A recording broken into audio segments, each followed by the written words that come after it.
All right, good morning.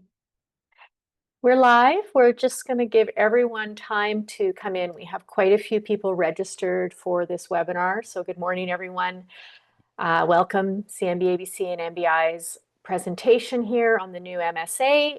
It's just 9:28, so we're going to give 2 minutes while we let all attendees into the webinar. So thank you for joining us and thanks for your patience here for a few minutes. Hopefully everybody has coffeeed up this morning after a late night across Canada, I think.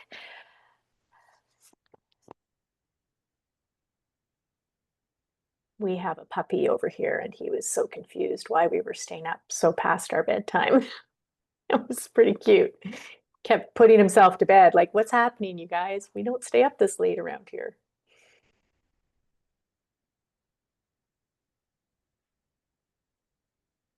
And I was thinking about those poor baseball players, like they have to now rest, rejuvenate, rehydrate. Like it's a lot because they're back on the field at 4 o'clock this afternoon, right? Yikes. All right, we're just going to give it 1 more minute here while we load in, and then I will introduce everyone and we'll get started.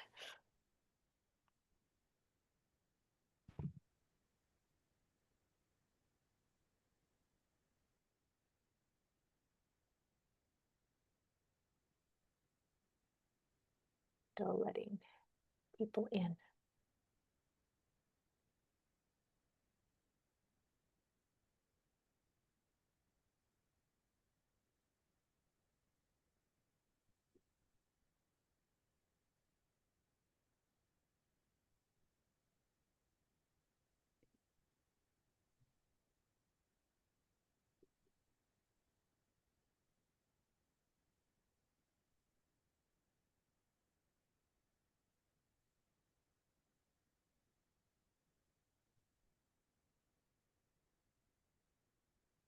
Okay, I'm going to start rolling with my introductory slides while we continue to let people into the waiting room. I think we're just about half of the attendees here. So good morning, everyone. Welcome.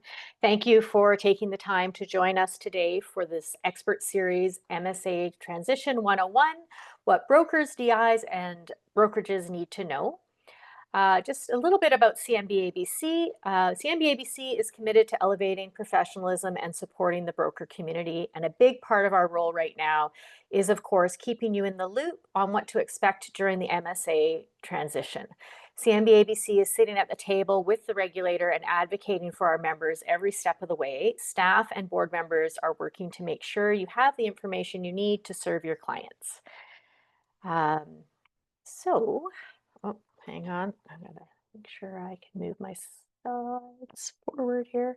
So, who am I? My name is Marcy Dean. I am your host today and moderator. I'm a mortgage broker based in North Vancouver. I'm also the past president of CMBA-BC and the current president of the Mortgage Broker Institute. I'm in my 19th year of doing this, so I've seen a lot of different things, but MSA is for sure a new one. So, I'm happy to be here with these experts to talk about all of what to expect with MSA. We also have some very smart speakers, way smarter than me. So I thank Veronica and team for joining us. So Veronica Armstrong, first of all, is a founder and CEO of Veronica Armstrong Law Corporation with nearly 20 years of experience in securities, corporate, and international finance law. Formerly leading an international legal team at Nedbank in South Africa, she now advises investment firms on compliance and regulatory change. A graduate of the University of Stellenbosch School of Business, Veronica is recognized for her leadership, community service, and commitment to accessible, practical legal guidance. And we've had Veronica on before, and thank you once again for joining us, Veronica. Also joining us today, we have Scott Musselman.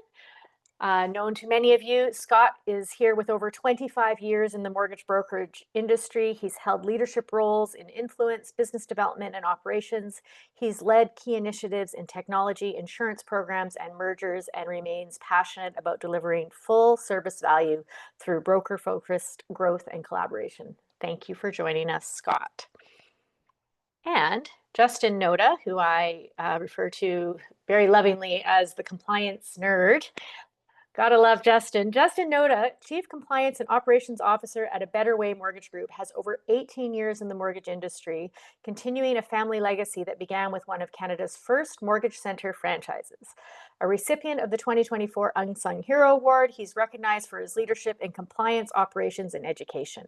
And as a host of Behind the Brokerage, Justin brings clarity and authenticity to industry discussions on compliance and best practices. And I know he's who I go to when I have questions. So thank you, Justin, for joining us. All right, so let's just talk a little bit about some housekeeping and then we'll get on with the show here. So before we begin, I just want to take a moment to highlight the importance of sponsorship and support for sessions like these.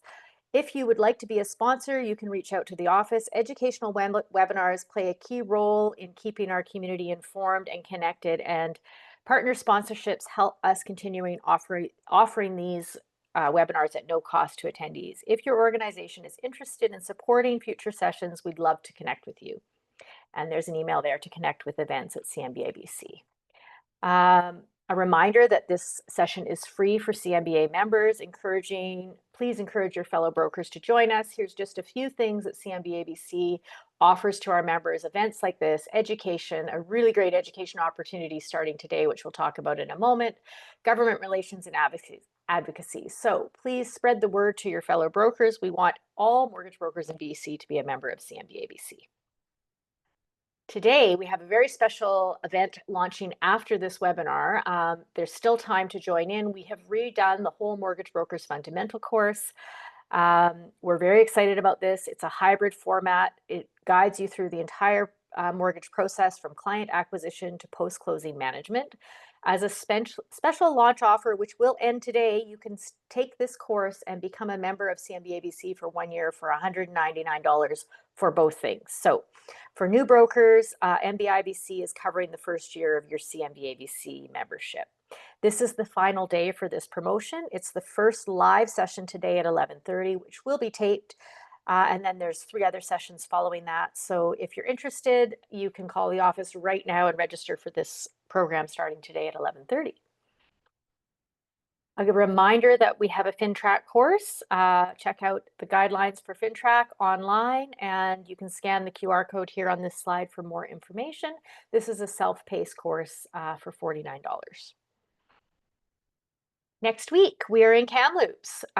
So what are we doing on November 6th? Please join us for Grow and Connect, an event at the Thompson Hotel. We're going to have some speed dating with lenders, a special AI-focused presentation with Rob Capello, and then a gathering afterwards at the pub next door at the Noble Pig. It's going to be amazing. So if you're not registered, please take care of that today. We're just trying to finalize numbers for that next week.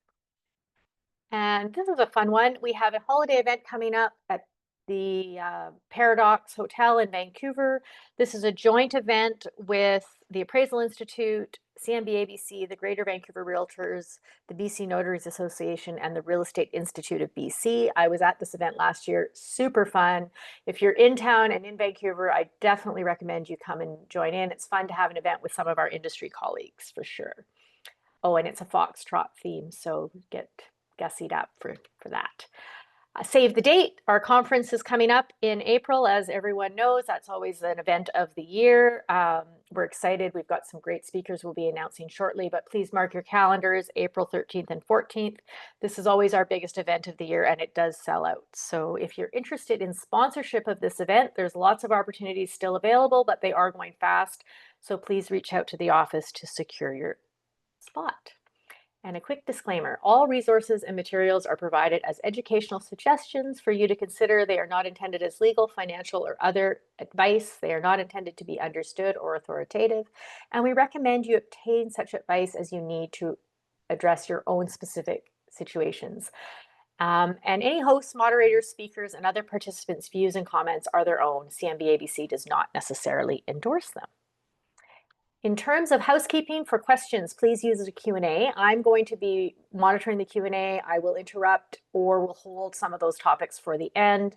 We did already have a couple of questions ahead of time, which we will address through the presentation.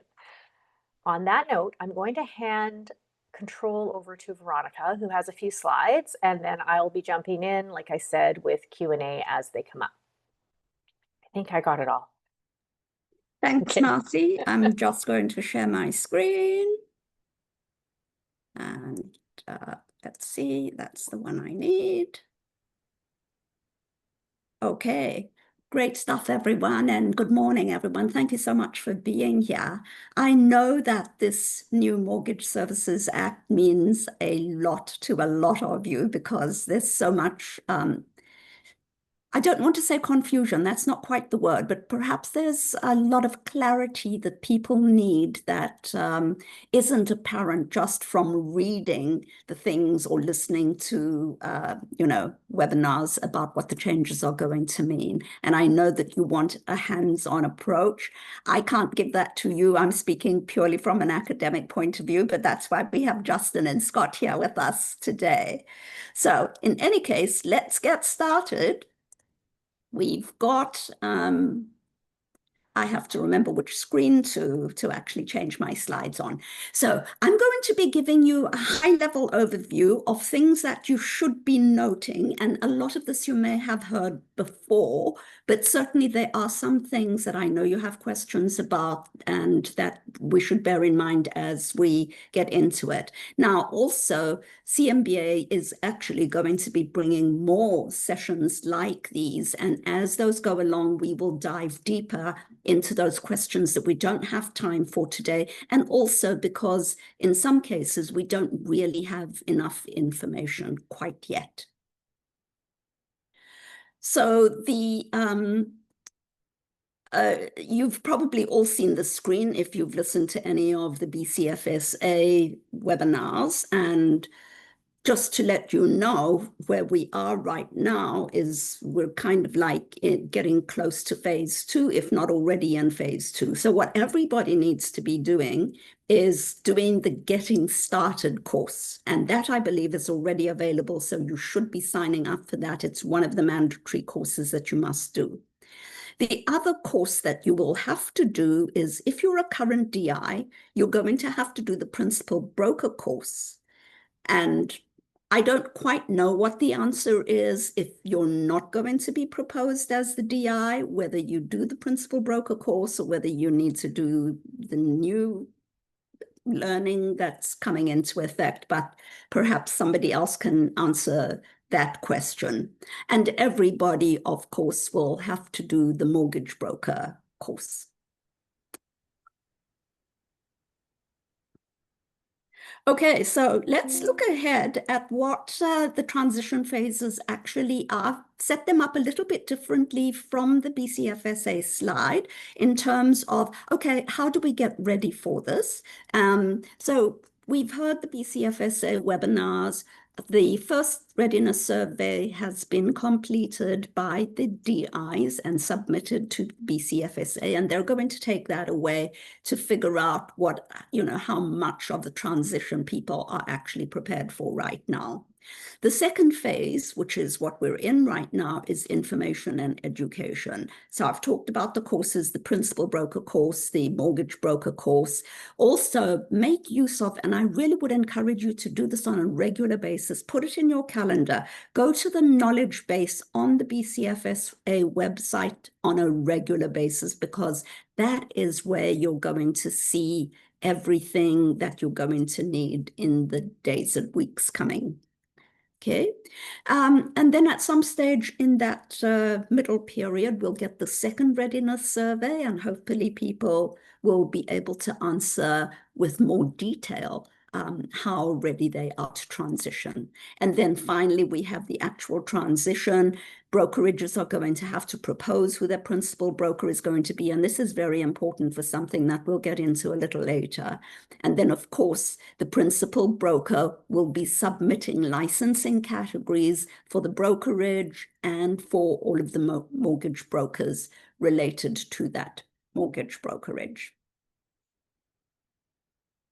Okay, so the license levels, which I'm sure you all know already, but let me just speak to them quickly. The mortgage brokerage obviously is the overarching license level that we have. And every mortgage brokerage must have at least one principal broker. Now, the principal broker is the person who's responsible, much like the DI is right now, responsible for compliance, supervision, and training. And then below that, we have the mortgage broker. This is the person who does, like, you know, the work that you do, generally speaking, arranging mortgages, okay? And then there is also a license level called mortgage lenders. Mortgage lenders must also be licensed as a mortgage broker, and that makes perfect sense, because when you think of the highest level is going to be the mortgage brokerage, and you know they're responsible for the control, the compliance, the way the business operates. Okay, so there have been a lot of questions about what do the actual categories mean. So I'm going to go through these quickly. I know there's some questions around what's the difference between dealing and trading, and I'll get on to that in the next slide. But let's talk about dealing first. So this is the stuff that you are regularly doing. You're soliciting people to borrow or lend money. You're providing advice to prospective borrowers or lenders in some cases about entering into a particular mortgage contract.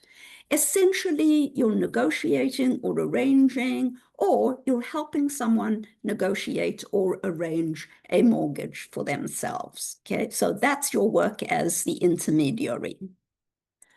What does the trading category mean? Essentially, this is buying or selling mortgages. So somebody has a mortgage, maybe it's a lender, they want to get out of it, they want to assign that mortgage to somebody else. If this is what you're doing, then it's called trading. So the important thing to remember about all of these license categories is that you cannot be licensed in a category that your brokerage is not licensed in. So if you are doing trading, you have to ensure that your brokerage actually is licensed for trading. Okay, so administering, all right, you all know what that is. These are the people who collect the payments, they monitor performance under the mortgage, whether there have been any defaults, and if necessary, they take steps to enforce payment under the mortgage. And then finally, we have the lending category. And I mean, you know, this speaks for itself, but it's not only just a question of lending. In this category, it also covers all of the other things. So dealing in mortgages, trading in mortgages, administering mortgages, but it can only be in relation to the related brokerage, and only when that brokerage is party to the transaction. Okay, so when you're dealing in a mortgage or trading a mortgage or administering a mortgage, it has to be the lender that is actually being the person involved, the legal entity, the brokerage that is actually involved in that transaction. Veronica, this question has come up, and because we're just on the categories. So for Sure. private lending, do private lenders who are individuals lending their own money also need to be a mortgage brokerage under MSA? Okay, interesting question. Some parts of the Act will not become effective on the date that all of the other parts of the Act become effective. My understanding is that at the moment there has been no decision made by the government. Now, I'm talking the provincial government, not the BCFSA, but clearly they will have input from the BCFSA. My understanding is that the government is still considering at this stage whether private lenders will have to be licensed or not. Correct. That's what I've understood as well. That question's come up a few times, and since we're on categories, I thought we'd throw it in there. Okay, carry on. Thank you. Yeah, that's great. Okay, let's talk about PMCs, but caveat first, disclaimer here. I know we're talking about PMCs, but there is also a lot that we don't know about that currently. So I know some questions have come up and they will be dealt with at the end of my set of this of the session this morning. I'm going to talk about what we do know in terms of the legislation, and essentially that comes out of the Act and the regulations and the rules. Most of what we know about PMCs is set out in the regulations right now. So I'm going to talk about what the regulations say. If your PMC does not comply with these requirements, you're going to have to change them, or you may have to incorporate a new company to be your PMC. How the transition is actually going to work in practice, I have no idea. Maybe Scott and Justin know a little bit more about that. But for now, it must be a BC company. So if you already have a company that's incorporated, great. If you don't, you can incorporate one. The controlling individual is the legal and beneficial owner of all of the voting shares of that corporation and is the only shareholder allowed to hold those voting shares.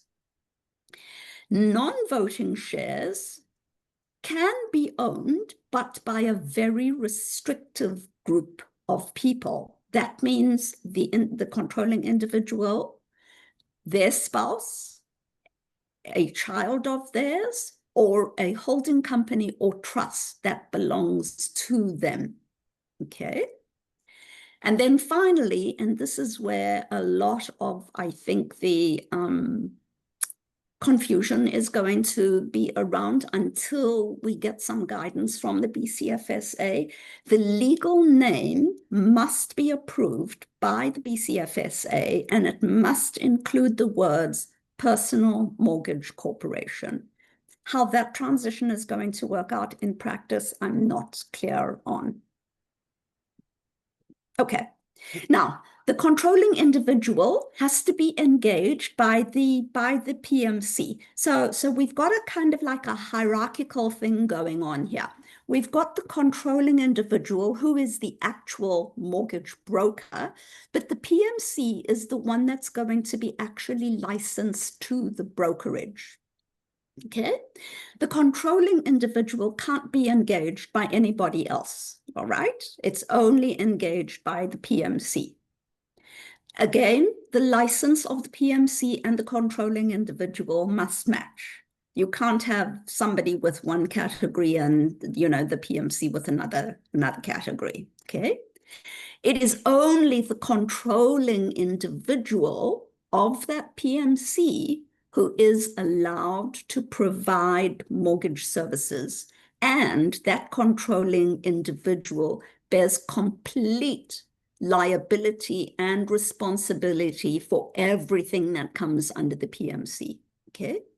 And the PMC will not be allowed to conduct any other business. It can only conduct the business of providing mortgage services in the category for which it is licensed for the brokerage to which it is licensed. Okay. Okay, so let's talk a little bit about mortgage brokerages. You've probably already got compliance policies and procedures in some form, but you're going to have to look at them to make sure, because all of the duties have now kind of like bumped up a level or two. So you're going to have to review them. Also, now there actually is a requirement for an annual review. If you are the principal broker, make sure that you keep evidence of the review, because it's the only way that you are going to be able to prove that you have done the annual review, okay?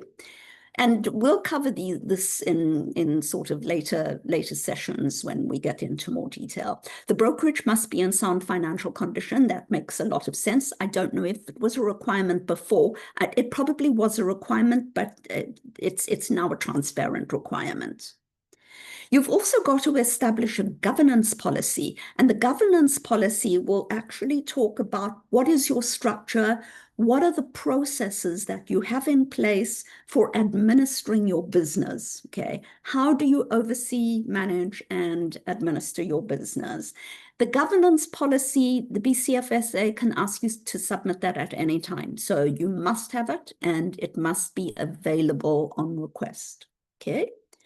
As I've said before, each mortgage broker must have a brokerage must have a principal broker, and every branch must hold a license. Now, I'm not going to be talking any more about branches this morning, but perhaps Scott and Justin may have something to say about branches. So there's lots of questions coming in. We're going to save, and we're going to have a big discussion here at the end about personal mortgage corps and mortgage brokerages. So I'm just going to let you keep going, Veronica, and we'll also touch on branch offices, but keep the questions coming, you guys. I'm watching. Okay, thanks very much. All right, okay, so the principal broker now has stronger accountability. It's not that you as a DI aren't accountable right now, but the requirements that are set out now are so much more than we've had in the past. So the principal broker is responsible for the control and conduct of the brokerage business, which includes supervising and training everybody else, okay? The principal broker can be licensed to a maximum of 4 related brokerages, unless the superintendent, the BCFSA, actually approves more than 4. And the principal broker must have been providing mortgage services as a licensee for at least 2 years within the 5 years before applying. Now, I don't know if this last one only applies to new principal brokers or if it applies to DIs who are going to be proposed as principal brokers. And maybe Scott or Justin have the answer to that, but I don't personally know what that one means. All right, so let's talk about standards of conduct. And here I think you may be in for some surprises. This is not to say that this hasn't applied to you already, but there are a couple of things here that I just want to bring to your attention. So firstly, there's a duty to act fairly, honestly, and in good faith. You've got that anyway, because you're already subject to the Consumer Protection Act, etc. You have to now act in the client's best interest. This one is confusing to me as a lawyer, particularly as a securities lawyer, because the best interest standard, the courts have held many a time that this is actually a fiduciary standard, but they haven't held that all the time. So I don't know. For mortgage brokers, does that mean it's a fiduciary standard or not? I don't know.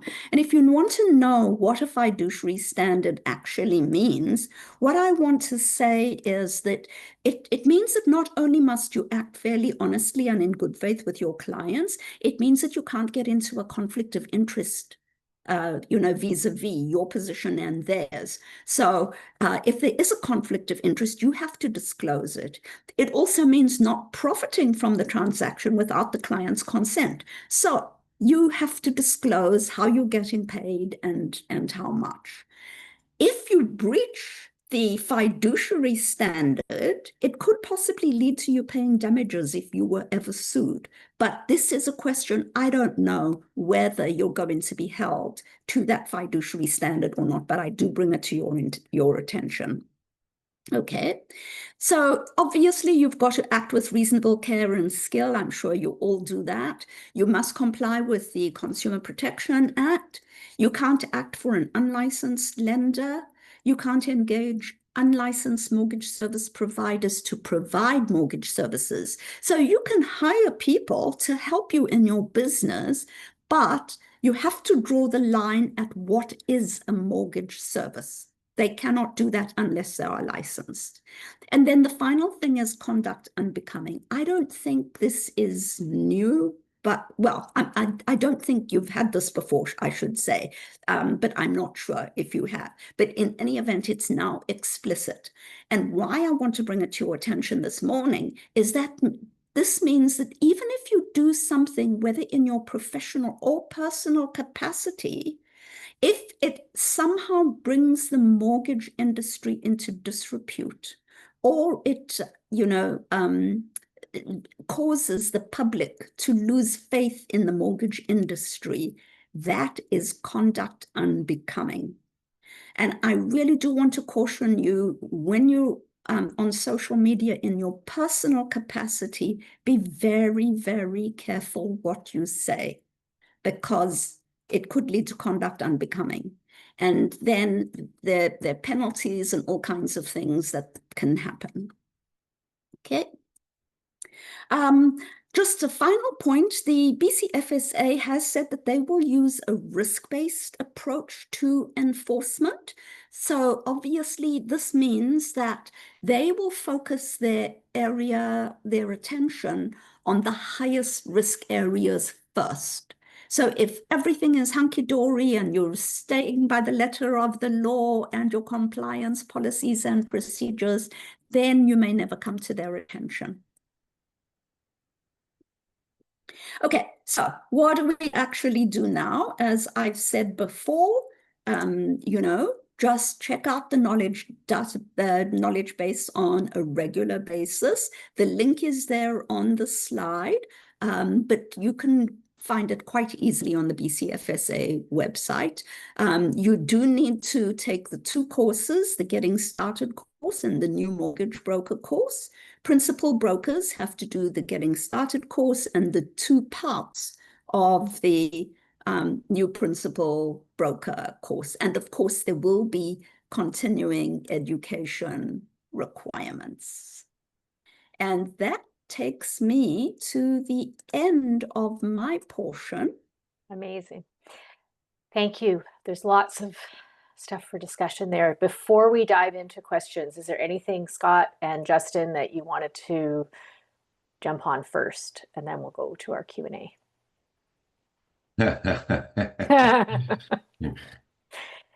I'm not sure, Justin. I guess we can have banter here, but I honestly think we're going to get the most benefit from just jumping right into the questions. Okay. My guess is that people have probably already asked everything I want to say. So if we could and it's going to lead to further discussion. So just for clarity on the Principal Broker course, that is not launched yet. All courses, as we understand it, will be through UBC the same way. So if you've done the Getting Started course, that was through the UBC platform, you should have received an email. BCFSA is sending frequent emails. I personally did the survey, got an email follow-up yesterday on that, and there's some emails. Check where those emails are going if you have not added BCFSA to your safe sender list, so that you're not having them over in your spam or junk folder.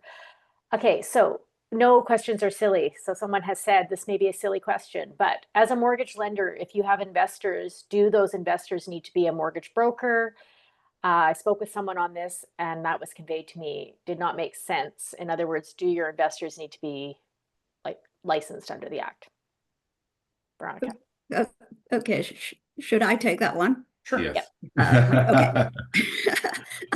I'll just go back to what I said before, that is that at the moment the situation is unclear. We don't know whether private lenders, and I'm talking private lenders, so really I'm talking in the context of a syndicated mortgage more than anything else. Because if you're a MEC or a mutual fund trust, then they won't expect those investors to be mortgage brokers. You're investing in the securities of the mutual fund trust or the MEC. Okay, correct. But right. In a syndication, I'm pretty so. In a syndication, there is currently an exemption. The exemption doesn't make a lot of sense to me. The exemption is for investment firms that are members of the Canadian Investment Regulatory Organization.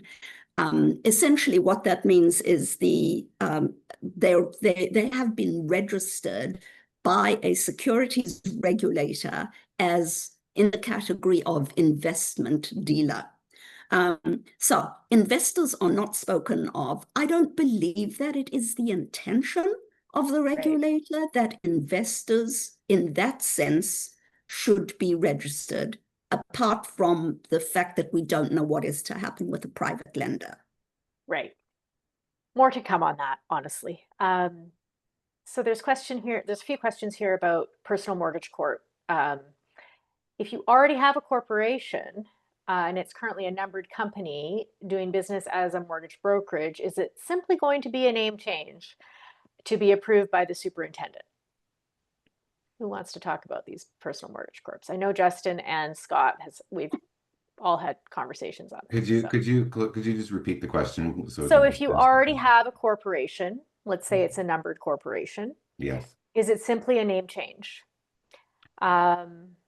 it will depend on the organizational structure of the numbered company as it exists today. Back to the controlling interest and the mortgage broker that has the controlling or the voting shares of that corporation. Those of you familiar with the BC registry name or operating name, as we call it today. So in current environment, we have the broker license is usually the name of the corporation, and then there's an operating name of that corporation that can get registered. And that's typically how many of the networks and affiliates are affiliating themselves today, because brokerage is not a license that exists today.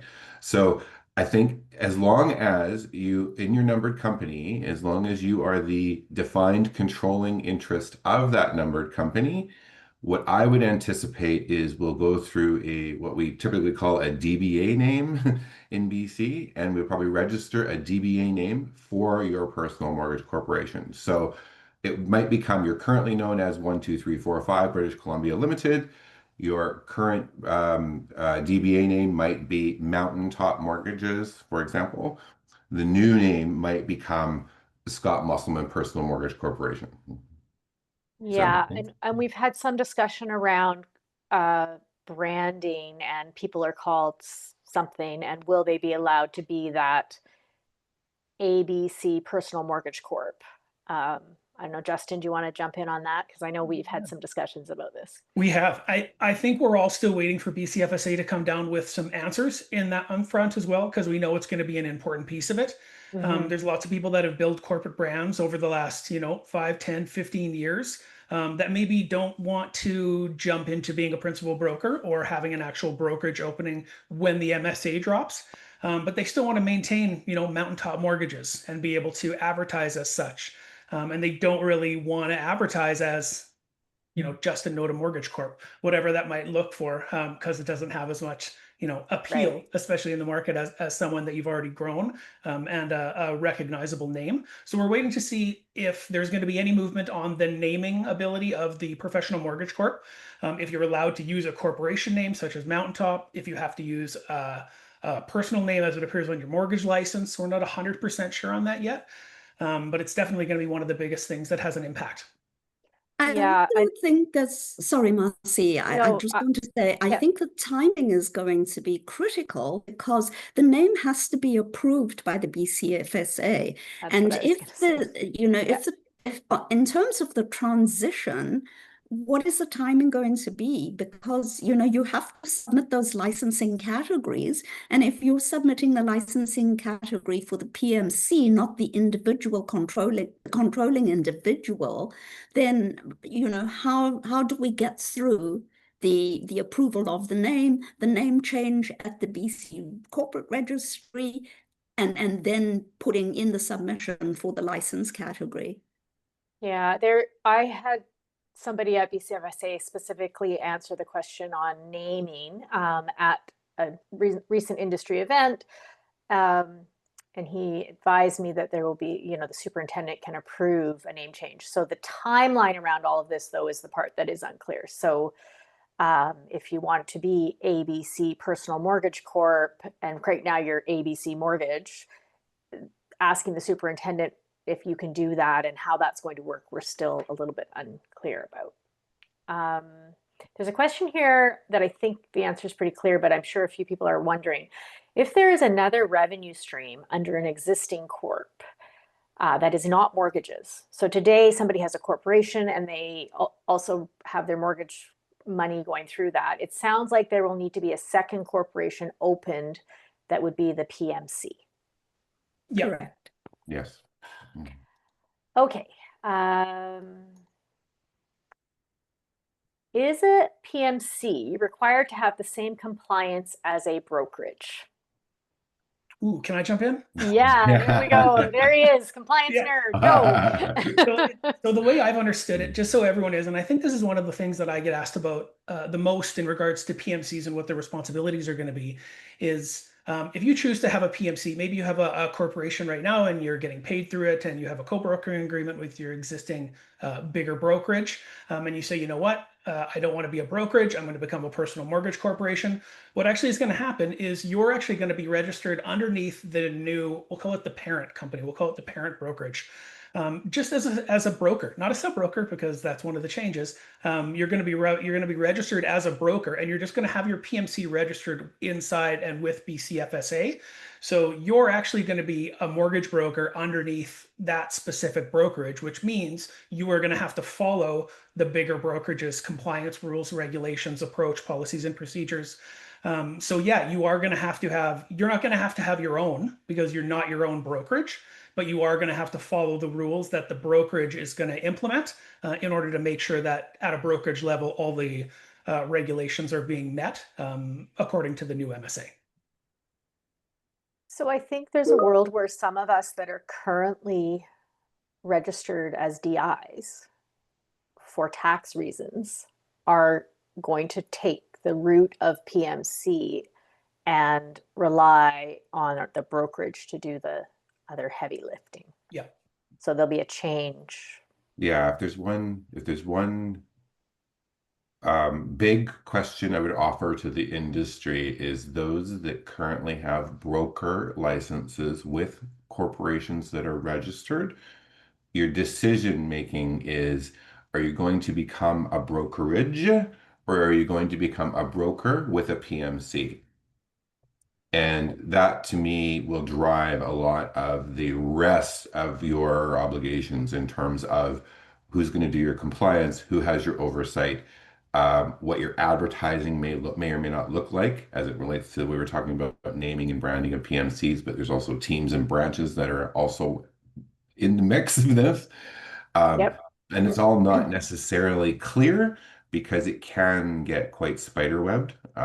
If you think of all of the different ways that advertising regulation may be, brokerage level, broker level, PMC level, branch level, team level. So there's lots of different levels there that have probably their own they do have their own advertising guidelines. It's just how are they all going to work together? Yeah. So this brings us to the next question, Scott. I don't know if you jumped ahead, but can a broker under a PMC employ agents under the PMC? And the answer, as I understand it, is no. I mean, the answer, my answer to that question would be no. Yeah. I agree. Okay, we all agree. Veronica, do you agree with us? Yes. Yeah. Yes, I agree. So those other I think just in agents general would be employed under the brokerage, but not under the PMC. Correct. Yes. Okay. We have to associate our fact that a broker and a PMC is a one-to-one relationship. Right. That kind of leads into the team discussion as well a little bit, though, I think. Just because that's the next question. Yeah. So do we know how teams will work with PMCs? Yeah. So a little bit, we know a little bit. So again, if you're registered as a PMC or you're registered as a sub or a mortgage broker underneath the parent brokerage, what you can then do is if, all four of us were going to have a team, or we came from a team, maybe we had a brokerage right now and we wanted to become over there, but we didn't want to have all the responsibilities, but we still wanted to represent, whatever mortgage brand we've been representing for the last little while. You would have to then apply to BCFSA in order to have your team approved and your team name approved. And then underneath there, we could all be representing, Mountain View Mortgage as our team name underneath, whatever the actual big brokerage might be. The thing that we're waiting for is the team name requirements and the team name allowances. Because again, if we have, Justin Noda Mortgage Corp that came over and we all want to get on the same team, none of them are going to want to be members of Justin Noda Mortgage Corp's mortgage team, right? They're going to want to be members of Mountain View Mortgage that they originally had and got established under. So we're waiting for a little bit more confirmation on what they're going to allow. Because if you look over at like RICA, for example, RICA has teaming names, but it has to be the actual name of the licensed individual. So it has to be Justin Noda Mortgage Team. And that's it. There's no corporate names that would be allowed under the mortgage team. It has to be definitive. So we're waiting to hear back from BCFSA, and they've been awesome. They're, lots of us here are members of the working group, and we're hearing lots of information. We're putting lots of things in front of them. This is one of the things. And so, yeah, thank you guys for all the questions that are coming in as well, just because that's going to help us make lists of what we can approach BCFSA with, from things that we haven't thought as well. So there's a specific question about the difference between registering a brokerage versus a PMC. I think we've covered that, but do we need to say anything more about that? Before, we've talked about brokerage is different than a PMC is that individual who's a personal mortgage corp. I would just say that brokerage is a net new license for British Columbia. Right. The licensing for mortgage lending. This question about that. When does I think this is all out now. That information, the different levels of licensing are all on BCFSA's website describing that. So you can also reach out to us if it's unclear, but I'm going to say we've talked about that one.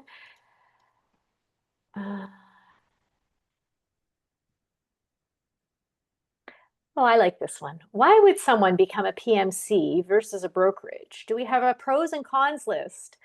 And is there advice on this yet? What do you think most people will do? So this is just a point of discussion. So we're going to leave this to Scott and Justin to. Scott, you want to start? The pros and cons of opening a brokerage versus going the PMC.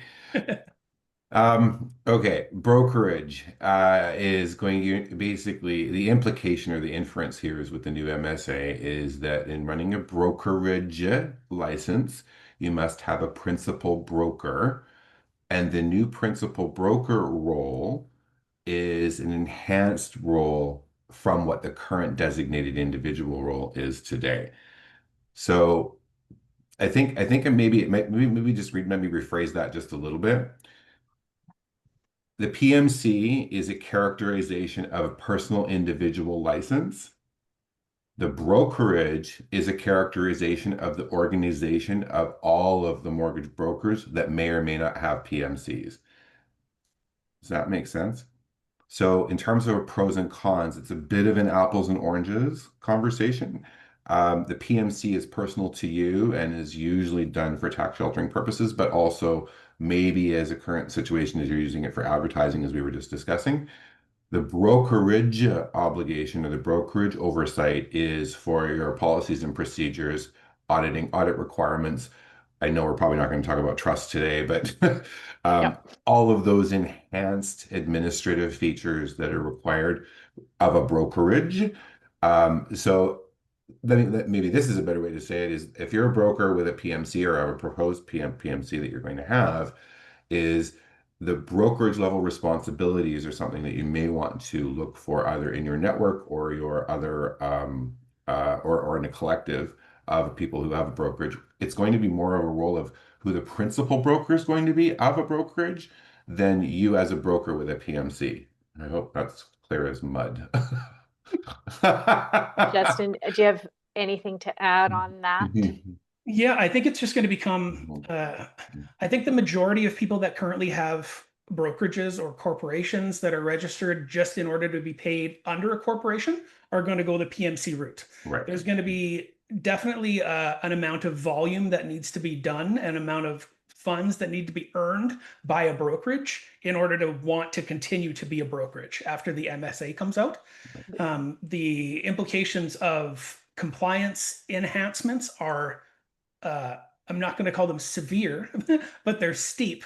Right? The exposure to a principal broker in order to make sure that it's being ran correctly, the amount of work that it takes to get into, policies and procedures and whatnot, are a lot more than they currently are. There's an E&O expectation with brokerages that's not in place right now, but it is going to be in place. I mean, the MBRCC, which is the Mortgage Broker Regulator Council of Canada, released an expectation, I think it was like a month ago, that if you have a brokerage, you are expected to have your own E&O, not to be covered under umbrella of somebody who has a co-brokering agreement with someone else, because that co-brokering agreement does not supersede the provincial regulatory requirements to have E&O. So again, if you're choosing to keep your brokerage and you have someone who's going to be a principal broker and wants that duty and wants that responsibility and is able to do it, there's also a money issue that's going to come up, right? You're going to have to pay X number of dollars, 4 or 5, all the way up to $20,000 for errors and omissions insurance for your personal brokerage. But then you're probably also still going to have to chip into the parent brokerage's E&O to make sure that it's covered as well, because they're not going to just let you use their submission codes without making sure that they're also protected. So there's a lot of varying, but I would say it depends on how big you're going to get. It depends how big you're going to want to go. Depends if you're managing people and you want to continue to do that, or if you just want to focus on getting business, doing mortgages, and making money that way. I think there's a time factor involved as well, because the compliance duties are going to be so much heavier. It's not just a question of you doing your regular business. You have to ensure, and if you are the principal broker, which you probably would be, then you're going to be spending at least half your time doing compliance.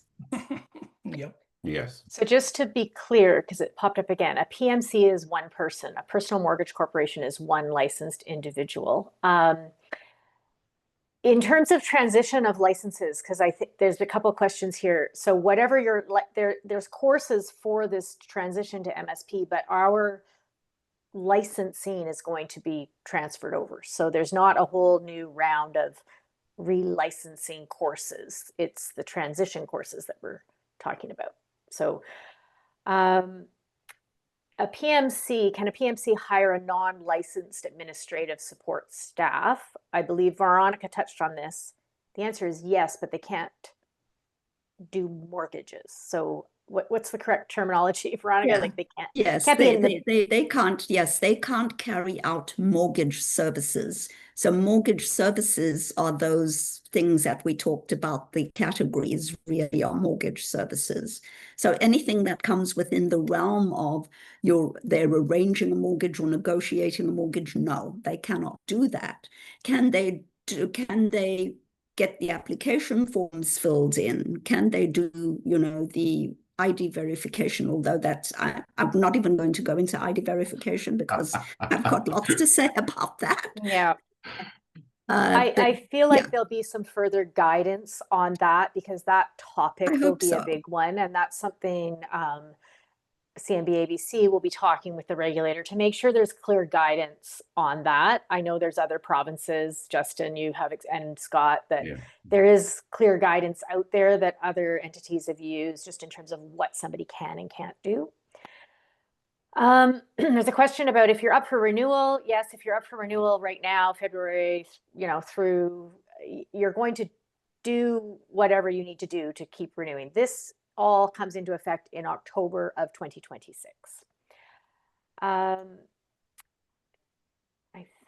think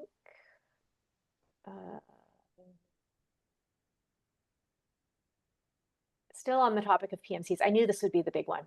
So there's a question here as well for duty of care that we're going to go back to, Veronica, but reconfirm whether holdcos or trusts are allowed to own non-voting shares of the PMC, provided that the PMC is legally and beneficially owned by the controlling individual or affiliated person of the controlling individual. The voting shares can only be owned by the controlling individual. The non-voting shares can be held by a trust or a holdco. Correct. Just wanted to reiterate that one's come up a few times. So somebody here, let's put it in basic terms. I like basic. If you have a team, all have licenses and talk to clients on your own book of business, you must be a brokerage and not a PMC. Not necessarily. Yeah. You could also be a PMC registered as a broker underneath the parent brokerage, and then create a team inside of the big brokerage that has to be approved by BCFSA. And those teams, as we understand it, will be a later thing. So in February 2026, you would be a PMC and a bunch of brokers working together potentially under the same brokerage. Yeah, I think if I may, I think it's the question is you have a team of brokers that are working together. Um, they're all licensed brokers. The mindset is that the PMC is again the one-to-one relationship to the person. So those three or four people that are working together in an office could each themselves have their own PMC. Correct. Yeah. So as it relates to how we work together is where we talk about teams and branches, and then higher than that is the brokerage level. And, so yeah, it's more it's and not how that you that have will agents work, working in a PMC, it's that your PMC is yours and yours alone. and Yeah, in practical terms, how that's going to work before there are teams is unclear. that's right. But we will be taking that back to BCFSA because that question has come up a number of times. So they're asking about the transition period. So there's going to be guidance on this about making decisions as to how you're going to transition. And that will be set out, and I believe that was sort of phase 2 and then into phase 3. So the answer is yes, there's a transition period, and yes, there will be guidance coming. Okay, so if one has a mortgage brokerage that umbrellas under another brokerage and has a team that holds 2 licenses under the brokerage, and now they choose to be a PMC, where do this is a good one, right? So this is getting into the weeds here. Where do the staff that holds the licensing under the brokerage place their license? And maybe we can't necessarily answer that, but I appreciate that this has come up because these are the kinds of questions that we will need to take back to the regulator, to BCFSA. So would it be under the brokerage that they all umbrella under? Does anybody want to take that now, or are we just going to? I hate to I ask, would but love could you to repeat answer, it but I again would just be so I able to understand the construct? Okay, ready? If one has a mortgage brokerage that umbrellas under another brokerage, so I think that would be somebody who's incorporated and then is Yeah. under a brokerage, and has a team that holds 2 licenses under the brokerage, and now they choose to be a PMC. Where do the staff that holds the licensing under the brokerage now place their license? I know that I can say it's not under the PMC. The PMC is one license. Yeah. Would it be under the Correct. brokerage that they umbrella under? The answer would be, we think yes. That's the answer, yes. They would become brokers under the brokerage. The PMC is a choice, right? You don't have to have a PMC. So if you don't have a PMC, you'll just be a sponsored broker under a brokerage. If you have a PMC, then that is licensed to you individually, and that is a separate issue. How you collectively work together is back to the teaming. We were talking about teaming and branching. That kind of. Okay. And I'll just chime in because I thought I picked up something in the question where they were asking if they had a brokerage that's umbrellaed under a bigger one. So in my mind, they're asking about the co-broking agreement situations that lots of PMC agents have. So if you as a brokerage have a co-broking agreement right now with a parent company, and you decide I want to continue to be a brokerage, then they're okay. BCFSA is okay with you continuing that relationship and still having that co-brokering agreement. For whatever reason it might be, whether it's practicality towards pay, volume bonuses, having access to their submission platforms, all that kind of stuff. They're okay with that. But you as a brokerage now have all the exact same duties and responsibilities that the parent brokerage does, regardless of that. So if that's the question that you were asking, and you're going to remain a brokerage under or with a co-broking agreement with another brokerage, then all your team and stuff would still remain under your brokerage. they would still be registered as sub-brokers underneath your brokerage, even though you had a co-broking agreement. You would just need your own E&O. Someone would have to be your principal. You'd have to look at your licensing categories. You'd have your own reporting duties as far as compliance reports, which are a thing that are going to be coming. BCFSA is going to increase their ability or their wants to see what people are doing on the compliance side. And I'm not sure if it's going to be annual or biannual, but they're going to want to see some type of reporting period, as Veronica said, to see about your policies and procedures, but also to see what you're doing. Just like if FinTrack came and audited, they'd want to make sure your policies and procedures are in place, everybody is following it, and all I's are dotted and T's are crossed. So that, if that's where you were asking, I just wanted to make sure that you made that. Yeah, I'm gonna it's probably sorry, go ahead, Scott. I just want to add one industry consequential piece will be how our lenders view the co-brokers and the brokerages. So as it relates to the ability to have co-brokerage agreements, not co-broker agreements, will be a function of how the lenders themselves are going to have to adapt to the new regulations. I think of First National MCAP.